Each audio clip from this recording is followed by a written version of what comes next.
Hello, നമ്മുടെ ചാനലിൽ പുതിയൊരു വീഡിയോയിലേക്ക് എല്ലാവർക്കും സ്വാഗതം. എല്ലാവരും സുഖമായിട്ടിരിക്കുന്നോ? ഇവിടെ ഞങ്ങളെല്ലാം സുഖമായിട്ടിരിക്കുന്നു. അപ്പോൾ നമുക്ക് ഇന്നത്തെ വിശേഷങ്ങളൊക്കെ കണ്ടാലോ?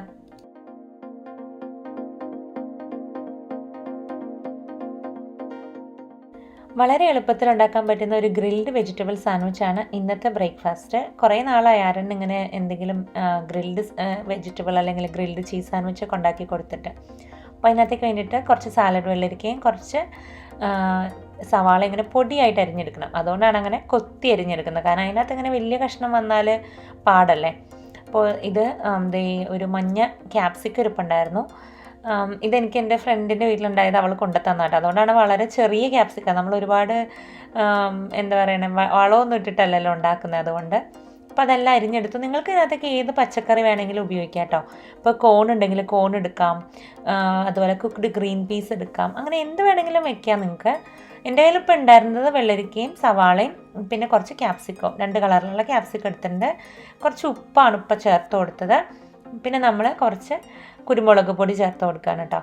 അപ്പോൾ ഇത് മോന് ഒരുപാട് എരിവ് വേണ്ടാത്തതുകൊണ്ട് തന്നെ ഞാൻ അതിൻ്റെ അളവ് വളരെ കുറച്ചാണ് ഇട്ടിട്ടുള്ളൂ. എന്നും അങ്ങനെ എനിക്ക് അളവ് പറയാൻ അറിയില്ല. ഇതൊക്കെ നമ്മുടെ കയ്യിൽ വരുന്നൊരു കണക്കാണ്. പിന്നെ കുറച്ച് ക്രഷ്ഡ് ചില്ലി ഇട്ടിട്ടുണ്ട്. ഞങ്ങൾക്കും കൂടെ കഴിക്കാനുള്ളതുകൊണ്ട് ഒരു എരിവ് വേണമല്ലോ. പിന്നെ ഇപ്പോൾ ചേർക്കുന്നത് മയോണൈസാണ്. നന്നായിട്ട് മിക്സ് ചെയ്യാം നമുക്ക്. അതുപോലെ തന്നെ നമ്മൾ വെള്ളരിക്ക എടുക്കുമ്പോഴേ ഒന്ന് അരിഞ്ഞു കഴിഞ്ഞിട്ട് ഒന്ന് പിഴിഞ്ഞ് കളഞ്ഞാൽ കുറച്ചും കൂടെ നന്നായിരിക്കും. അപ്പോൾ വെള്ളമയം ഒരുപാട് ഉണ്ടാവില്ല. ഇതിപ്പോൾ നമ്മളിങ്ങനെ നന്നായിട്ട് മിക്സ് ചെയ്ത് കഴിയുമ്പോൾ തന്നെ നമുക്ക് നന്നായിട്ട് വെള്ളമയം വന്ന പോലെ എനിക്ക് തോന്നി കേട്ടോ. പിന്നെ അപ്പം തന്നെ അങ്ങ് ഉണ്ടാക്കിയതുകൊണ്ട് വലിയ കുഴപ്പമില്ല. പക്ഷെ നിങ്ങൾ ചെയ്യുമ്പോൾ ഒന്ന് പിഴിഞ്ഞ് കളയുന്നതായിരിക്കും നല്ലത്. അതുപോലെ ഇത് ലാഫിംഗ് കൗവിൻ്റെ ചീസ് വെഡ്ജസ് ആണ് കേട്ടോ. ഇവിടെ വാങ്ങാൻ കിട്ടും. നിങ്ങൾ കഴിച്ചിട്ടുണ്ടോ? എനിക്ക് ഭയങ്കര ഇഷ്ടമുള്ളൊരു ചീസാണ്. എനിക്ക് പൊതുവെ ചീസ് ഇഷ്ടമാണ്. പക്ഷെ എനിക്കിങ്ങനെ ഭയങ്കര ചില ചീസുകൾക്കിങ്ങനെ നമുക്കിങ്ങനെ ഒരു കുത്തൽ ടേസ്റ്റ് ഉണ്ടാവില്ലേ. ഈ ചീസിന് അങ്ങനെയൊന്നുമില്ല. അപ്പോൾ അതുകൊണ്ട് തന്നെ എനിക്ക് ചുമ്മാ കഴിക്കാനിഷ്ടം. ഞാൻ ഇടയ്ക്ക് വാങ്ങാറുണ്ട്. അപ്പോൾ ആ ചീസ് ഇങ്ങനെ നമ്മൾ ബ്രെഡിൽ തേച്ച് കൊടുക്കണം. അപ്പോൾ ഒരു എക്സ്ട്രാ ടേസ്റ്റാണ്. ഇവിടെ എല്ലാവർക്കും ഇഷ്ടമായി ചീസ് കേട്ടോ. ഇത് എല്ലാം നന്നായിട്ട് തേച്ച് കൊടുത്തതിന് ശേഷം നമ്മൾ ഉണ്ടാക്കിയ മിക്സ് അതിൻ്റെ മുകളിൽ വെക്കും. പിന്നെ എൻ്റെ കയ്യിൽ ഉണ്ടായിരുന്നത് മോസറല്ല ചീസായിരുന്നു കേട്ടോ. ഷെഡ് ചെയ്തിട്ടുണ്ടായിരുന്ന മോസറല്ല ചീസാണ്. ഏത് ചീസ് വേണമെങ്കിലും നിങ്ങൾക്ക് ഉപയോഗിക്കാം. ഞാൻ പണ്ടൊരു ഗ്രിൽഡ് ചീസ് സാൻഡ്വിച്ചിൻ്റെ റെസിപ്പി ചെയ്തിട്ടുണ്ട്, ഗ്രിൽഡ് ട്യൂണ സാൻഡ്വിച്ച്. അതിൻ്റെ ലിങ്ക് ഞാൻ താഴെ കൊടുക്കാം. അപ്പോൾ അത് ഭയങ്കര എളുപ്പമാണ്, കുട്ടികൾക്കൊക്കെ ഇഷ്ടപ്പെടും കേട്ടോ. അതിനകത്ത് ഞാൻ ചെഡാർ ചീസാണ് ഉപയോഗിച്ചത്. അപ്പോൾ നിങ്ങളുടെ കയ്യിലുള്ള ചീസ് വെച്ചിട്ട് നിങ്ങൾക്ക് ചെയ്യാം. ഇതിപ്പോൾ ഞാനിങ്ങനെ ഉണ്ടാക്കണമെന്ന് വിചാരിച്ചിട്ടുണ്ടായിരുന്നില്ല. അപ്പോൾ എൻ്റെ കയ്യിലുള്ള സാധനങ്ങൾ വെച്ചിട്ട് ഞാനങ്ങ് ചെയ്തതാണ്. ഇപ്പോൾ കണ്ട ഒരു മിക്സ് കുറച്ചിങ്ങനെ വാട്ടറി ആയ പോലെ തോന്നില്ലേ, അത് നമ്മളുടെ എന്താ പറയുക വെള്ളരിക്കന്നൊക്കെ നല്ലോണം വെള്ളം ഇറങ്ങിയിട്ടുണ്ടാണ്. പിന്നെ ഞാൻ ഉപയോഗിച്ച ക്യാപ്സിക്കം ഫ്രീസറിൽ ഇരുന്നത്, അപ്പോൾ അതിൽ നിന്നും കുറച്ച് വെള്ളം വന്നു. അതുകൊണ്ടാണ് അങ്ങനെ ആയിപ്പോയത്. കുറച്ചും കൂടെ ശരിക്കും പറഞ്ഞാൽ വെള്ളമൊക്കെ പിഴിഞ്ഞ് കളയുകയാണെങ്കിൽ കുറച്ചും കൂടെ നല്ല കട്ടിക്കുള്ള മിക്സ് കിട്ടും കേട്ടോ. എനിക്ക് ഈ ലാഫിംഗ് കൗവിൻ്റെ ചീസ് ഞാൻ അവസാനമായിട്ട് കഴിച്ചത് ഒരു 5-8 കൊല്ലം മുന്നേ. പിന്നെ ഈ അടുത്തിടയ്ക്കാണ് ഞാനത് കണ്ടുപിടിച്ചത്. കാരണം അത് എനിക്ക് തോന്നുന്നു UK പ്രധാനമായിട്ടുള്ളതെന്ന് തോന്നുന്നു. ഇവിടെ അങ്ങനെ ഒരുപാട് കണ്ടിട്ടുണ്ടായിരുന്നില്ല. പക്ഷേ ഈ അടുത്തിടയ്ക്ക് ഇവിടുത്തെ ക്രോഗർ എന്ന് പറഞ്ഞൊരു കടയിൽ കണ്ടപ്പോൾ വാങ്ങിച്ചു. പിന്നെ അപ്പോൾ എനിക്ക് ആ പഴയ സമയത്ത് കഴിച്ച ഒരു ഓർമ്മ വന്നു. എനിക്ക് ഭയങ്കര ഇഷ്ടമാണത്. അപ്പോൾ ഇത് നമ്മളിതുപോലെ ബട്ടർ തേച്ചിട്ടുള്ള പാനിലേക്ക് വെച്ച് കൊടുക്കുകയാണ്. എന്നിട്ട് 2 സൈഡും മുരിച്ചെടുക്കുകയാണ് ചെയ്യണത്. എളുപ്പത്തിൽ ബ്രേക്ക്ഫാസ്റ്റ് ആവും. കുട്ടികൾക്കൊക്കെ കൊടുക്കാനായിട്ട് കുറച്ചൊക്കെ പച്ചക്കറികളൊക്കെ ചെല്ലുമല്ലോ. പിന്നെ മയോണൈസൊക്കെ ഉണ്ട്. അതുകൊണ്ട് തന്നെ എന്താ പറയുക ഒരുപാട് ഹെൽത്തി ആണെന്നുള്ള ഒരു ഇതൊന്നുമില്ല. എന്നാലും വല്ലപ്പോഴൊക്കെ കഴിക്കാൻ നല്ലതാണ്. പെട്ടെന്ന് ഉണ്ടാക്കിയെടുക്കാനും പറ്റുന്നൊരു സാധനമാണ്. അപ്പോൾ കുട്ടികളൊക്കെ ഉള്ളവർ ഇങ്ങനെയൊക്കെ ഒന്ന് ട്രൈ ചെയ്ത് നോക്കും, അവർക്കൊക്കെ ഇഷ്ടപ്പെടും കേട്ടോ. അപ്പോൾ നമ്മളത് ബ്രേക്ക്ഫാസ്റ്റും ചായയും കഴിക്കാൻ പോവുകയാണ്. ബ്രേക്ക്ഫാസ്റ്റും ചായയും കഴിച്ചിട്ട് ഉച്ചയൂണിൻ്റെ കാര്യങ്ങളൊക്കെ നോക്കാം.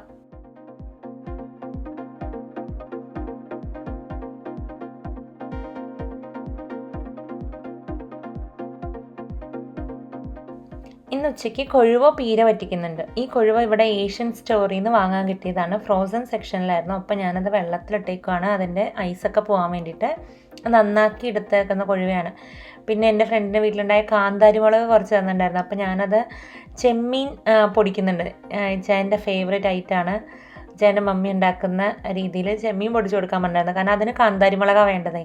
അപ്പം ഞാൻ അധികം അങ്ങനെ ഉണ്ടാക്കാറുണ്ടായിരുന്നില്ല, കാരണം നമുക്കിവിടെ കാന്താരി കിട്ടില്ലല്ലോ. അപ്പോൾ ഫ്രണ്ട് ഇങ്ങനെ കാന്താരിമുളക് തന്നപ്പോൾ ഞാൻ അത് ഉണ്ടാക്കി കൊടുക്കാമെന്ന് വിചാരിച്ചിട്ട് ഞാൻ ചെമ്മീൻ വാങ്ങിയിട്ടുണ്ടായിരുന്നു.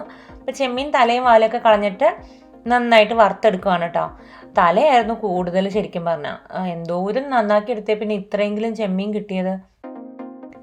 എന്തോ ഒരു വലിയ തലയാലേ ചെമ്മീൻ, നോക്കിക്കേ, ഇത്രയുണ്ട് തല മാത്രം. അപ്പോൾ അത് കളയാൻ വെച്ചതാണ്. ഞാൻ ഈ ചെമ്മീൻ എടുത്തത് ഏഷ്യൻ സ്റ്റോറിലെ ഫ്രീസർ സെക്ഷനിൽ നിന്നാണ്. അപ്പോൾ അതുകൊണ്ട് തന്നെ ഈ ചൂടാക്കുമ്പോൾ അതിനകത്ത് വെള്ള കളർ വന്നാണ്ടോ, അതങ്ങനെ ഫ്രീസറിൽ ഇരുന്നുകൊണ്ടാണ് കേട്ടോ. അപ്പോൾ നന്നായിട്ട് കറുമുറാന്നാവുന്ന വരെ നന്നായിട്ട് വറുത്ത് അതവിടെ മാറ്റി വയ്ക്കുക.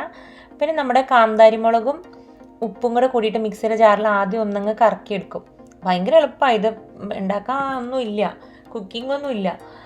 അപ്പം നമുക്ക് ആവശ്യത്തിന് എരിവിനനുസരിച്ച് കാന്താരി മുളക് എടുക്കുക, പിന്നെ ഉപ്പ് ചേർത്തിട്ട് നന്നായിട്ട് അതൊന്ന് കറക്കിയെടുക്കും. അത് കഴിഞ്ഞിട്ട് ഈ ചെമ്മീനും കൂടെ ഇട്ടിട്ട് ജസ്റ്റ് ഇങ്ങനെ എന്താ പറയുക, ഒന്ന് പൾസ് ചെയ്തെടുക്കുകയുള്ളൂ. നമ്മൾ ഒരുപാട് പൊടിഞ്ഞു പോകാൻ പാടില്ല. ഇത് എൻ്റെ മമ്മി ഇങ്ങനെയാണ് ഉണ്ടാക്കുക. അപ്പോൾ ഞാൻ മമ്മിയോട് ചോദിച്ചിട്ടാണ് ഉണ്ടാക്കിയത്, കാരണം ഞാനിത് ഉണ്ടാക്കിയിട്ടില്ല. അപ്പോൾ ഇത് നന്നായിട്ട് ചെമ്മീൻ വറുത്തതല്ല അതിനകത്തേക്ക് ചേർത്ത് കൊടുത്തിട്ട് നമുക്കൊന്ന് ക്രഷ് ചെയ്തെടുക്കാം. ഒരുപാട് പൊടിഞ്ഞു, കണ്ടോ, ഇതാണ് പാകം, ഒരുപാട് പൊടിഞ്ഞു പോകാൻ പാടില്ല. നമുക്കതൊരു പ്ലേറ്റിലേക്ക് മാറ്റി വയ്ക്കുക. എന്നിട്ട് കഴിക്കാൻ നേരത്ത് നമുക്ക് പച്ചവെളിച്ചെണ്ണ ഒഴിച്ചു കൊടുക്കാം. അങ്ങനെയാണ് ശരിക്കും ഇത് കഴിക്കേണ്ടത്. ഞങ്ങളുടെ അങ്ങോട്ടൊക്കെ ചെമ്മീൻ പൊടിച്ചതെന്ന് പറയും. ഇതുണ്ടെങ്കിൽ തന്നെ ചോറിന് വേറൊന്നും വേണ്ട.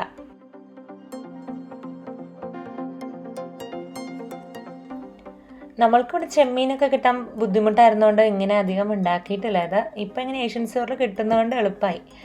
ഇനി നമ്മൾ നമ്മുടെ മീൻ പീരയ്ക്കുള്ള കാര്യങ്ങളാണ് നോക്കണം. അപ്പോൾ മീൻ പീരയ്ക്ക് ഞാൻ കുറച്ചിങ്ങനെ തേങ്ങ അങ്ങനെ ഒന്ന് ക്രഷ് ചെയ്തും ചേർക്കുന്നുണ്ട്. അപ്പോൾ അതിനകത്തേക്ക് കുറച്ച് തേങ്ങ, കുറച്ച് കാന്താരിമുളക് ചേർത്തിട്ടുണ്ട്, 2-3 ചെറിയുള്ളി, 2-3 വെളുത്തുള്ളി, ഒരു കഷ്ണം ഇഞ്ചി, ഇതെല്ലാം കൂടെ കൂടിയിട്ട് നമുക്കൊന്ന് ക്രഷ് ചെയ്തെടുക്കാം.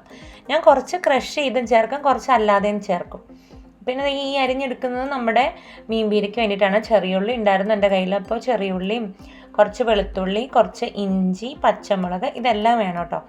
ഇതെല്ലാം കൂടെ കൂടിയിട്ട് നമ്മൾ ആ തേങ്ങയും കൂടെ കൂടിയിട്ട് നന്നായിട്ട് ഇങ്ങനെ കൂട്ടി തിരുമ്മി അതെല്ലാം കഴിഞ്ഞിട്ടാണ് നമ്മുടെ കൊഴുവ മീൻ ചേർക്കുന്നത്.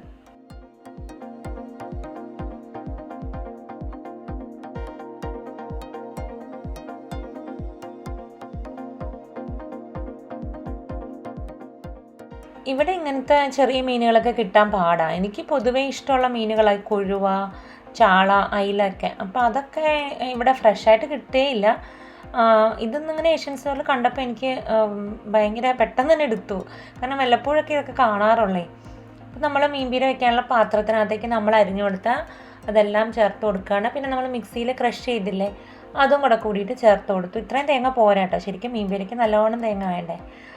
ബാക്കി തേങ്ങ നമ്മൾ ഫ്രഷ് ആയിട്ടുള്ള അല്ലാത്ത ചതയ്ക്കാത്ത തേങ്ങ ചേർത്ത് കൊടുക്കുക. നിങ്ങൾക്ക് ഇങ്ങനെ ഫുള്ള് ക്രഷ് ആയിട്ടാണ് വേണ്ടതെന്നുണ്ടെങ്കിൽ അങ്ങനെ ചേർക്കാം കേട്ടോ.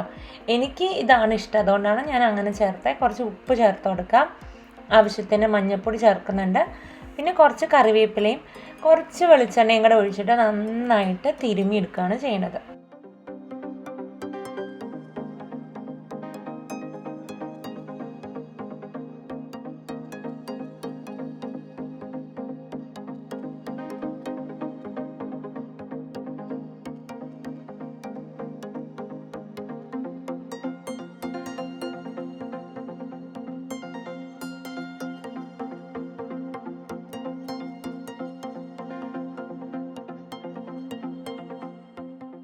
അപ്പോൾ മീൻ പീരയുടെ ടേസ്റ്റ് ഇരിക്കുന്നത് ശരിക്കും പറഞ്ഞാൽ ഈ മിക്സിങ്ങിലാണെന്നാണ് ഞാൻ പറയുക.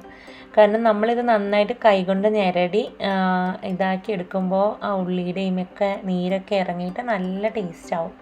ഇതുപോലെ തേങ്ങയൊക്കെ നന്നായിട്ട് ഇങ്ങനെ ഞെരടി എടുക്കുക. അപ്പോൾ ഈ കൂട്ടത്തിൽ നമുക്ക് കുടംപുളിയും ചേർക്കാം. ഞാനിപ്പോൾ കുടംപുളി ആദ്യം തന്നെ ഇടാനായിട്ട് മറന്നു പോയതാണ് കേട്ടോ.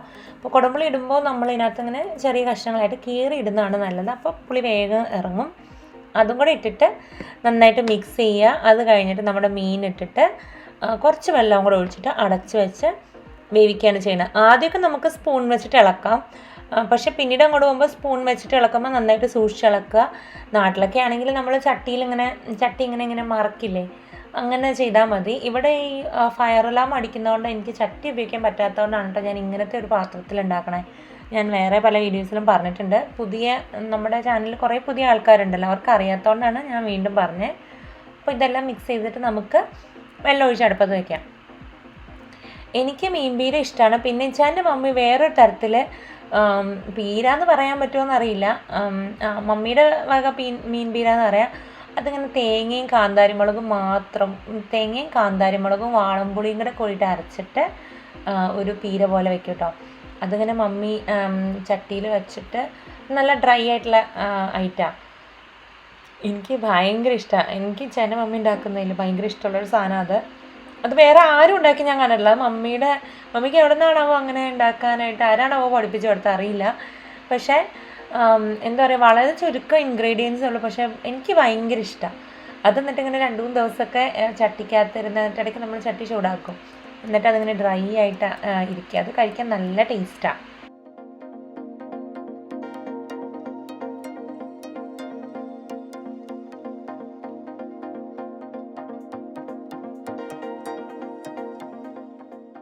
അപ്പോൾ ഇത്തവണ നമ്മുടെ ഏഷ്യൻ സ്റ്റോറി ഇപ്പോൾ കണ്ട ഒരു പ്രത്യേക തരത്തിലുള്ള കൂണാണ്. ഇനി നാട്ടിലെ പറമ്പിക്കൂണിൻ്റെ ടേസ്റ്റ് എങ്ങാനും ഉണ്ടോ എന്ന് അറിയാൻ വേണ്ടിയിട്ട് വാങ്ങിച്ചതാണ്. ഞാനിവിടെ US വന്ന കാലം മുതൽ നാട്ടിൽ കിട്ടുന്ന പറമ്പിക്കൂണ് തപ്പി നടപ്പാണ് കേട്ടോ. എപ്പോൾ ഇങ്ങനെ വെറൈറ്റി കൂണുകൾ കണ്ടാലും ഞാൻ വാങ്ങിക്കൊണ്ട് വരും, എന്നിട്ട് ഉണ്ടാക്കി നോക്കും. പക്ഷെ നാട്ടിൽ നമ്മൾ പറമ്പിൽ നിന്ന് പറിക്കുന്ന പറമ്പിക്കൂണ് ചുമ്മാ മഞ്ഞപ്പൊടിയും ഉപ്പും മുളക് പൊടിയും ചേർത്തിട്ട് വെളിച്ചെണ്ണയിൽ വറുത്ത് വരുന്ന ഒരു ടേസ്റ്റ് ഇവിടുത്തെ ഒരു കൂണിനും എനിക്ക് ഇതുവരെ കിട്ടിയിട്ടില്ല. അപ്പോൾ നമ്മൾ കൂണെല്ലാം നന്നാക്കി എടുത്തു കുറച്ച് ഉപ്പും മഞ്ഞപ്പൊടിയും മുളക് പൊടി ഇട്ട് ചുമ്മാ വറുത്തെടുക്കുക. നമ്മുടെ നാട്ടിലൊക്കെ, ഞങ്ങളുടെ വീട്ടിലൊക്കെ ഇങ്ങനെ പറമ്പിൽ നിന്ന് കൂണ് കിട്ടുമ്പോൾ അങ്ങനെയാണ് ചെയ്യുക.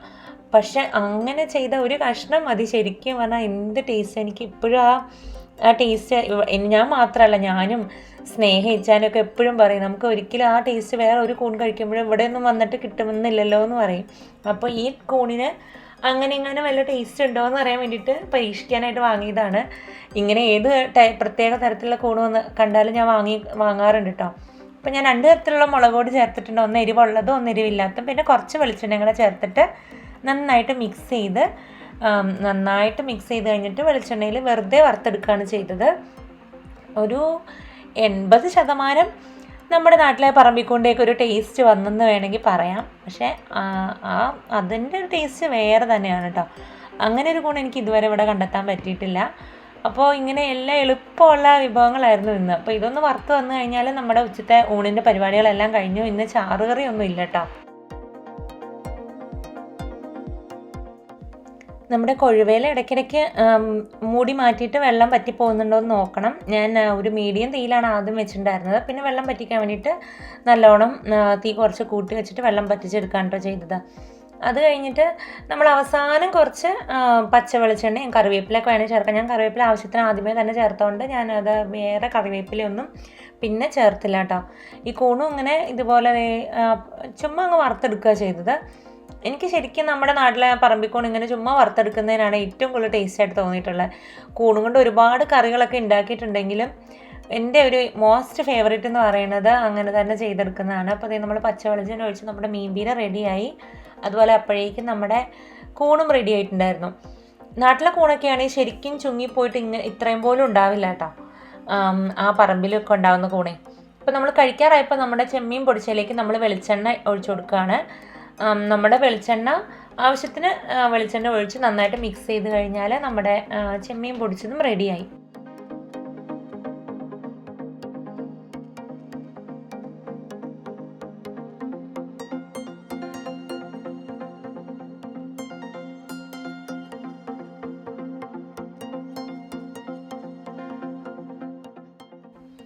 അപ്പോൾ മീൻ പീരയും ചെമ്മീൻ പൊടിച്ചതും കൂണ് വറുത്തതും കൂടെ കൂടിയിട്ട് ചോറുണ്ടാലോ, വരുന്നോ?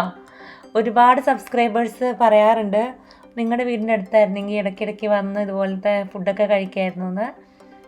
ഇവിടെ അടുത്തുള്ളവർക്കൊക്കെ വരാട്ടോ, ഒരു കുഴപ്പമില്ല. നമ്മുടെ വീട്ടിലുള്ള എന്താണെന്ന് വെച്ചാൽ നമുക്ക് ഒരുമിച്ച് കഴിച്ചിട്ട് പോവാം. അപ്പോൾ നല്ല ടേസ്റ്റുള്ളൊരു ഊണായിരുന്നു. കാര്യം എന്താ പറയുക, 80% ഞാൻ പറഞ്ഞുള്ളെങ്കിലും എനിക്ക് ആ നാട്ടിലെ നൊസ്റ്റാൾജിയൊക്കെ വന്നിട്ട് എനിക്കത് മനസ്സ് നിറയുന്ന ഒരു ഊണ് തന്നെയായിരുന്നു. പിന്നെ ഇച്ചാന് ചെമ്മീൻ പൊടി എന്ന് പറഞ്ഞാൽ ഭയങ്കര ഇഷ്ടമായിരുന്നു. അപ്പോൾ ഇച്ചാൻ്റെ മനസ്സ് നിറഞ്ഞു. മീൻ പീര എൻ്റെ ഫേവറേറ്റാണ്. ഞാൻ പറയാറില്ല, മീൻ വെച്ചത് ഇവിടെ ഇച്ചാന് അത്ര വലിയ താല്പര്യമൊന്നും ഇല്ലാത്ത സാധനമാണ്. പക്ഷെ പീര കൂട്ടും കേട്ടോ, എന്നാലും ഒരുപാട് വലിയ താല്പര്യമൊന്നുമില്ല. അപ്പോൾ നമ്മുടെ നാടൻ കുത്തരിച്ചോറും ഇതെല്ലാം കൂട്ടിയിട്ട് നന്നായിട്ടൊരു ഊണ് കഴിച്ചാലോ. ഒരു ചാറുകറി ഇങ്ങനെ ഉണ്ടായിരുന്നെങ്കിൽ ബെസ്റ്റായിരുന്നു എന്ന് തോന്നി. കാരണം ഞാൻ എന്നും ചാറുകറി ഉണ്ടാക്കിയിട്ട് ഒരു ദിവസം ഇല്ലാണ്ടാവുമ്പോൾ എന്തോ ഒന്ന് മിസ്സിങ് ആയ പോലെ തോന്നിയിട്ടോ. പിന്നെ എന്താ പറയുക എല്ലാം കൂടെ കൂടി വെച്ച് ഇതെല്ലാം പിന്നെയും ഒരുപാട് ബാക്കി വരണ്ടാലോ എന്ന് വിചാരിച്ചിട്ടാണ് ചാറുകറി ഉണ്ടാക്കാഞ്ഞത്. അടുത്ത തവണയാവട്ടെ.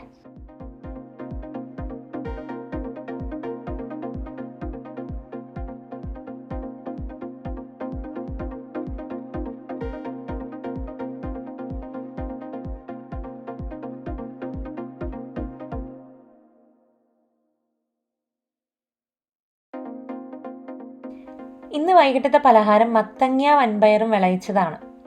നിങ്ങൾക്ക് അറിയാവോ ഇത്? ഞങ്ങളുടെ അങ്ങോട്ടൊക്കെ എൻ്റെ മമ്മിയൊക്കെ ഞങ്ങളുടെ അങ്ങോട്ടൊക്കെ എല്ലാവരും ഉണ്ടാക്കുന്ന ഒരു സാധനമാണ്.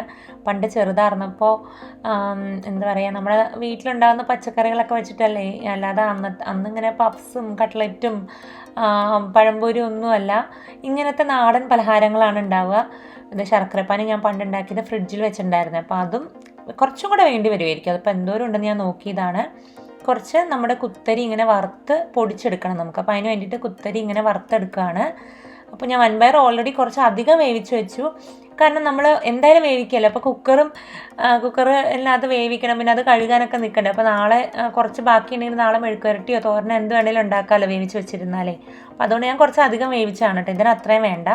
നമ്മുടെ മത്തങ്ങ ഇതുപോലെ നന്നായിട്ട് വേവിച്ചെടുക്കണം. മത്തങ്ങ ഇവിടുത്തെ പെട്ടെന്ന് വെന്ത് പോകുന്ന മത്തങ്ങയാണ്. അപ്പോൾ നമ്മുടെ അരിയെല്ലാം നന്നായിട്ട് പൊട്ടി നല്ലോണം വറുത്ത് വന്നിട്ടുണ്ട്. ഇതാണ് പാകം എന്ന് പറയുന്നത്. നമുക്ക് തീന്ന് മാറ്റിയേക്കാം, അല്ലെങ്കിൽ വീണ്ടും കരിഞ്ഞു പോകും. എപ്പോഴും ഇളക്കിക്കൊണ്ടിരിക്കണം ഈ സാധനം. അത് കഴിഞ്ഞിട്ട് നമുക്ക് ചൂടൊന്ന് ആറുമ്പോൾ പൊടിച്ചെടുക്കാം. അപ്പോഴേക്കും നമ്മുടെ മത്തങ്ങ വെന്ത് വരും. ഭയങ്കര എളുപ്പത്തിൽ ഉണ്ടാക്കാവുന്ന സാധനമാണ്, വലിയ പാടൊന്നും ഇല്ല കേട്ടോ. എനിക്ക് പണ്ട് മമ്മിയൊക്കെ സ്കൂളിലോട്ട് വരുമ്പോഴൊക്കെ ഉണ്ടാക്കി വെച്ചിരുന്ന് കഴിക്കുന്നതാണ് ഓർമ്മ വരുന്നത്. അതുപോലെ ഈ കാർന്നോമാർക്കൊക്കെ ഭയങ്കര ഇഷ്ടമുള്ള ഒരു സാധനമാണ്. കാരണം നാട്ടിലൊക്കെ അന്നേരം എന്ന് പറഞ്ഞാൽ മത്തങ്ങയൊക്കെ ഒത്തിരി ഉണ്ടാവുമല്ലോ. അപ്പോൾ അയൽവക്കക്കാർക്കും ബന്ധുക്കൾക്കൊക്കെ കൊടുത്തു കഴിഞ്ഞിട്ടും ബാക്കി ഉണ്ടാവും. അപ്പോൾ ഇങ്ങനെയൊക്കെ ഓരോന്നും ഉണ്ടാക്കാറുണ്ടായിരുന്നു. അപ്പോൾ നമ്മൾ എൻ്റെ കയ്യിലുണ്ടായിരുന്ന ശർക്കരപ്പാനിയും പിന്നെ കുറച്ച് ഉണ്ടാക്കി ശർക്കരപ്പാനിയും കൂടെ ഒഴിച്ചു. നമ്മുടെ മത്തങ്ങ വെന്തത് ഇതിനകത്തേക്ക് ചേർത്ത് കൊടുക്കണം. നമുക്ക് നന്നായിട്ട് വേണമെങ്കിൽ മാഷ് ചെയ്തിട്ട് ചേർത്ത് കൊടുക്കുക, അത് ഓരോരുത്തരുടെ ഇഷ്ടമാണ്. ഇവിടുത്തെ മത്തങ്ങ പെട്ടെന്ന് വേവുന്ന മത്തങ്ങയാണ്. അപ്പോൾ അതിനകത്ത് കിടക്കുമ്പോൾ തന്നെ നന്നായിട്ട് മാഷായി പൊക്കോളൂ. അതുകൊണ്ടാണ് ഞാൻ പ്രത്യേകിച്ച് മാഷൊന്നും ചെയ്യാനായിട്ട് നിൽക്കാഞ്ഞത്. ഇത് കണ്ടോ, നല്ലോണം മാഷായി. അപ്പോൾ നമുക്ക് ആവശ്യത്തിന് പയർ ചേർത്ത് കൊടുക്കാം. അപ്പോൾ ഞാനിതിനകത്ത് കാണിച്ചിരിക്കുന്ന കുറച്ച് സമയമാണെങ്കിൽ നന്നായിട്ട് ശർക്കരപ്പാനിയിൽ കിടന്നിട്ട് ആ മത്തങ്ങയും വൻപയറും കൂടെ കൂടിയിട്ട് നന്നായിട്ട് വരണ്ട് വരുമ്പോഴാണ് അതിൻ്റെ ശരിക്കുള്ള ടേസ്റ്റ് വരിക. ഞാനിവിടെ ഇങ്ങനെ കാണിക്കുന്നത് എഡിറ്റ് ചെയ്തിട്ടായതുകൊണ്ടാണ് നിങ്ങൾക്ക് പെട്ടെന്നായതുപോലെ തോന്നുന്നത്. കുറച്ച് നേരം അങ്ങനെ ശർക്കരപ്പാനിയിലൊക്കെ കിടന്ന് നന്നായിട്ട് ഇതായി വന്നാലാണ് കേട്ടോ അതെല്ലാം നന്നായി പിടിക്കുക. അപ്പോൾ അത് ഈ ഒരു പാകം കണ്ടോ, എല്ലാം കൂടെ കൂടിയിട്ട് ഇങ്ങനെ വെട്ടിത്തിളയ്ക്കുന്ന ഒരു പാകം. ആ അരികത്തൊക്കെ ഇങ്ങനെ കുറച്ച് എണ്ണ പോലെ തെളിഞ്ഞ് വരുന്ന പാകത്തിന് നമുക്ക് തേങ്ങ ചേർത്ത് കൊടുക്കാം. പെട്ടെന്ന് ചെയ്താൽ എന്താ കുഴപ്പമെന്ന് വെച്ചാൽ നമ്മുടെ വൻപയറിലേക്കൊന്നും ശർക്കര പിടിക്കില്ല, അപ്പോൾ ഒരു വെള്ളച്ചോവ ഉണ്ടാവും. അപ്പോൾ അത് തേങ്ങ ചേർത്തിട്ട് നന്നായിട്ട് ഇളക്കി യോജിപ്പിക്കുക. അത് കഴിഞ്ഞിട്ട് ലാസ്റ്റാണ് കുറച്ച് വെള്ളമയം ഉള്ളപ്പോൾ തന്നെയാണ് നമ്മുടെ അരി വറുത്ത് പൊടിച്ചങ്ങൾ ചേർക്കുക. അതാണ് ഇതിൻ്റെ ഒരു ഹൈലൈറ്റ് എന്ന് പറയുന്ന സാധനം കേട്ടോ. അപ്പോൾ ഇത് തേങ്ങ നന്നായിട്ട് മിക്സ് ചെയ്യുക. അപ്പോൾ ഏകദേശം പാകമായിട്ടുണ്ട്. നമ്മുടെ അരി വറുത്ത് പൊടിച്ച് മൊത്തം ഒന്നും ചേർക്കണ്ട, നമുക്ക് ചേർത്ത് നോക്കാം കുറച്ച്, എന്നിട്ട് മിക്സ് ചെയ്തിട്ട് വേണമെങ്കിൽ മാത്രം ചേർത്താൽ മതി. എനിക്കിതിൻ്റെ അളവുകൾ പറഞ്ഞു തരാൻ എനിക്കറിയില്ല, ഒരു കൈക്കണക്കിന് ഉണ്ടാക്കി വന്നപ്പോൾ നന്നായി. ഞാൻ വേണമെങ്കിൽ മമ്മിയോടൊക്കെ ചോദിച്ചിട്ട് അളവുകൾ വേണ്ടവർക്ക് വേണമെങ്കിൽ പറഞ്ഞു തരാം കേട്ടോ. അപ്പോൾ ഇത് നന്നായിട്ട് മിക്സ് ചെയ്യുക. ഈ ഐറ്റം നിങ്ങളുടെ അങ്ങോട്ടൊക്കെ ഉണ്ടോ? ശരിക്കും എല്ലായിടത്തോട്ടൊക്കെ ഉണ്ടോയെന്ന് എനിക്കറിയില്ല. ഞങ്ങളുടെ അവിടെയൊക്കെ എല്ലാവരും തന്നെ കഴിക്കുന്ന ഒരു ഐറ്റമാണ് കേട്ടോ. ഒരു മധുരം അല്ലെങ്കിൽ സ്നാക്ക് എന്നൊന്നും പറയാൻ പറ്റില്ല, ഒരു മധുരമാണ് ശരിക്കും പറഞ്ഞാൽ. വൈകുന്നേരങ്ങളിലാണ് ഞങ്ങളുടെ അവിടെയൊക്കെ കഴിക്കാറ്, അതുകൊണ്ടാണ് ഞാൻ സ്നാക്ക് എന്ന് പറഞ്ഞത്. പപ്പയുടെ അമ്മയൊക്കെ ആണെങ്കിലും ഉണ്ടാക്കിയിട്ട് കഴിച്ചിട്ടുണ്ട്. ഇതൊക്കെ ഉണ്ടാക്കുമ്പോൾ നാട്ടിലെ ഒരു പണ്ടത്തെ കാലമൊക്കെയാണ് ഓർമ്മ വരും. ഇപ്പോൾ ഇതൊക്കെ ഉണ്ടാക്കൽ ഭയങ്കര കുറവാണെന്ന് എനിക്ക് തോന്നണു. അപ്പോൾ ഇത് നമ്മുടെ അതിനകത്തേക്ക് കുറച്ച് ഏലക്ക പൊടിയും കൂടെ കൂടി ചേർത്ത് കൊടുക്കുകയാണ്. ഏലക്കയും ജീരകമൊക്കെ വറുത്ത് പൊടിച്ച് നിങ്ങൾക്ക് ചേർക്കാം ഒരു ഫ്ലേവറിനൊക്കെ വേണ്ടിയിട്ട്. ചിലർ ഡെക്കറേഷന് വേണ്ടിയിട്ട് അണ്ടിപ്പരിപ്പും കിസ്മിസൊക്കെ നെയ്യിൽ വറുത്ത് ചേർക്കാറുണ്ട്. ഞാനിപ്പോൾ അതിനൊന്നും പോയില്ല. അപ്പോൾ ഇത് നമ്മുടെ മത്തങ്ങ വൻപയർ വിളയിച്ചത് റെഡിയായി. വൻപയർ ഇല്ലാണ്ടും മത്തങ്ങ വിളയിക്കാം കേട്ടോ. മത്തങ്ങ മാത്രം ഇട്ടിട്ടും ഇതുപോലെ തന്നെ ഉണ്ടാക്കാം, വേറെ വ്യത്യാസമൊന്നുമില്ല. അപ്പോൾ നമുക്ക് നല്ല ചൂടനെ ഇതൊന്ന് കഴിച്ച് നോക്കിയാലോ. അപ്പോൾ ഇതൊക്കെയാണ് ഇന്നത്തെ കാഴ്ചകൾ. ഞങ്ങളുടെ പുതിയ ട്രാവൽ ചാനൽ എല്ലാവരും സബ്സ്ക്രൈബ് ചെയ്തോ? സബ്സ്ക്രൈബ് ചെയ്യാത്തവരെ ഒന്ന് സബ്സ്ക്രൈബ് ചെയ്തോളൂ കേട്ടോ. നമ്മൾ ട്രാവലിൻ്റെ വീഡിയോസൊക്കെ അവിടെയാണ് ഉണ്ടാവുക. അപ്പോൾ ഇന്നത്തെ വീഡിയോ എല്ലാവർക്കും ഇഷ്ടമായെന്ന് വിചാരിക്കുന്നു. ഇഷ്ടമായെങ്കിൽ ലൈക്ക് ചെയ്യാനും ഷെയർ ചെയ്യാനും കമൻറ്റ് ചെയ്യാനും മറക്കരുത്. അപ്പോൾ അടുത്ത വീഡിയോയിൽ കാണുന്നവരേക്കും എല്ലാവർക്കും ബൈ, ടാറ്റാ.